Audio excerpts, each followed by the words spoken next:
ذی الحج کے اس پہلے عشرے سے 10 سے لے کر 12 تاریخ تک 10، 11، 12 یہ 3 دن قربانی کے ایام ہیں۔ ان قربانی کے ایام سے پہلے اور قربانی کے ایام کے بعد اللہ تبارک و تعالیٰ کی طرف سے ایک عجیب اور عظیم تحفہ مسلمانوں کو دیا گیا جس کا نام ہے تکبیرات تشریق۔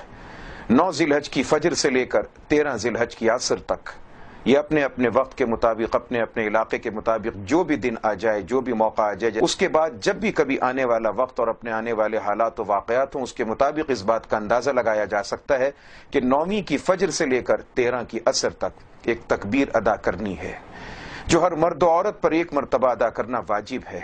اس کو تکبیر تشریق کہا جاتا ہے۔ اللہ اکبر، لا الہ الا اللہ، واللہ اکبر، اللہ اکبر وللہ الحمد۔ یہ تکبیر تشریق دراصل عشق اور محبت کا ایک ترانہ ہے۔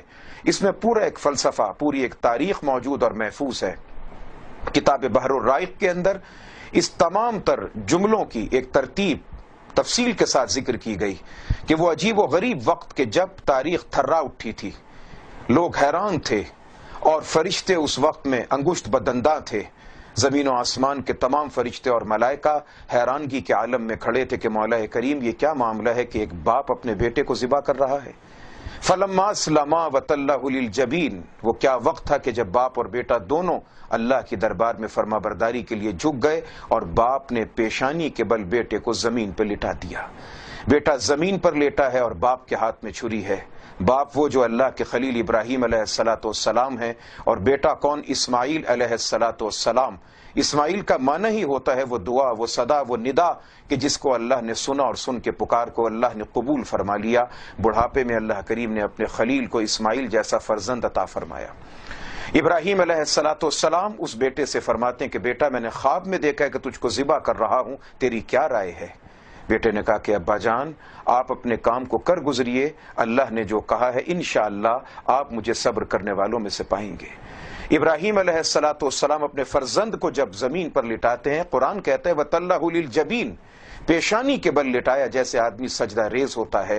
اور ابراہیم علیہ السلام جب اپنے فرزند دلبند کو ذبح کرنا چاہ رہے تھے تو اس وقت میں زمین و آسمان کے ملائکہ کی زبان پر ایک ترانہ دیوانہ وار جاری تھا، اللہ اکبر، اللہ اکبر، اللہ اکبر، اللہ تو سب سے بڑا ہے، اللہ تو سب سے بڑا ہے۔ پروردگار یہ کیا ہو رہا ہے کہ ایک باپ اپنے بیٹے کو اپنے ہاتھوں سے ذبح کر رہا ہے؟ ابراہیم علیہ السلام کے گوش مبارک تک جب یہ آواز پہنچی تو ابراہیم علیہ السلام کی مقام خلت جوش میں آتا ہے اور اللہ کی محبت کے سرشار ہو کر، اللہ کی محبت میں سرشاری کے ساتھ ابراہیم خلیل اللہ کی زبان پر یہ ترانہ جاری ہوتا ہے، لا الہ الا اللہ واللہ اکبر، اے اللہ تیرے سوا کوئی معبود نہیں، تو سب سے بڑا ہے، یہ ایک فرزند نہیں میرے پاس، جو کچھ بھی ہو تیرے نام پر ذبح کرنے کو تیار ہوں۔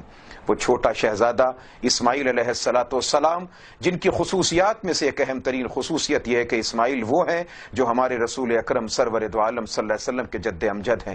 تمام نبیوں میں سے اکثریت کو اللہ نے بھیجا بنی اسرائیل یعقوب علیہ السلام کی اولاد میں، اور ایک آخری اور نبیوں کے سردار کو بھیجا اللہ کریم نے بنی اسماعیل علیہ السلام کی اولاد میں۔ اسماعیل کی اولاد میں پروردگار نے آقا علیہ السلام کو بھیجنا تھا، اور آقا علیہ السلام کی نسل میں پروردگار عالم نے حسنین، کریمین، سیدین، شریفین، امامین، ہمامین رضی اللہ تعالیٰ عنہما کو بھیجنا تھا، جنہوں نے پھر سے قربانی اور پیاس کو برداشت کرنے کی مثالوں کو دنیا کے سامنے پیش کرنا تھا۔ ابراہیم علیہ السلام کی زبان پر دیوانہ وار یہ الفاظ آتے ہیں، لا الہ الا اللہ واللہ اکبر۔ یہ ننھے منھے شہزادے اسماعیل علیہ السلام جو زمین پر سجدہ ریز اپنے آپ کو اللہ کی بارگاہ میں پیش کرنے کے لیے موجود تھے، وہیں پر لیٹے لیٹے کہتے ہیں اللہ اکبر وللہ الحمد، اے اللہ تیرا شکر ہے کہ تو نے مجھ چھوٹے سے ننھے منھے کی قربانی کو قبول فرما لیا۔ محترم سامعین و حاضرین و ناظرین، وہ ندا، وہ صدا، وہ پکار جو فرشتوں سے شروع ہوتی ہے، فرشتے حیرانگی کے عالم میں کہتے ہیں اللہ اکبر، اللہ اکبر۔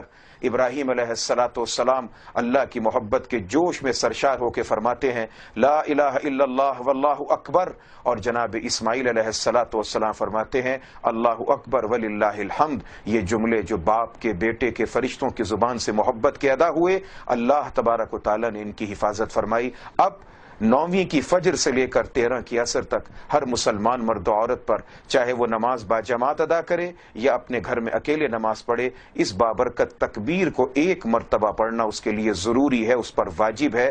بلند آواز کے ساتھ اس تکبیر کو پڑھا جانا اس لیے کہ تاکہ اس محبت اور عشق کی یادگار باقی رہے، ان لفظوں کی یادگار باقی رہے جو اللہ کی محبت میں ادا کیے جاتے ہیں۔ اقول قولی ھذا فاستغفروا لا الہ الا اللہ وما علینا الا البلاغ المبین۔